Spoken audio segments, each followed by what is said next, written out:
O'zbekistonning barcha viloyatida qanday ob-havo bo'ladi? Assalomu alaykum, hurmatli tomoshabin. Bizning kanalda har kunlik va haftalik ob-havo ma'lumotlarini bilib olishingiz mumkin. Buning uchun kanalimizga obuna bo'lib, bir dona like bosib qo'yishni unutmang.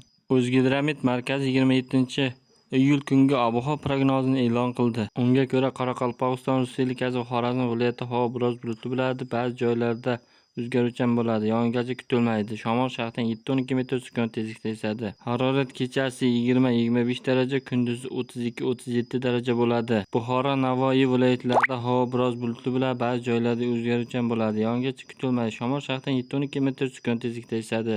Kechasi 22-27 daraja, kunduzi 37-42 daraja bo'ladi. Toshkent, Sirdaryo, Jizzax, Samarqand viloyatlarida havo biroz bulutli bo'ladi, ba'zi joylarda o'zgaruvchan bo'ladi. Harorat kechasi 22-27 daraja, kunduzi 32-37 daraja bo'ladi. Qashqadaryo va Surxondaryo viloyatida havo biroz bulutli bo'ladi, ba'zi joylarda o'zgaruvchan bo'ladi. Yog'ingarchilik kutilmaydi. Shamol shahardan 7-12 metr sekund tezlikda esadi.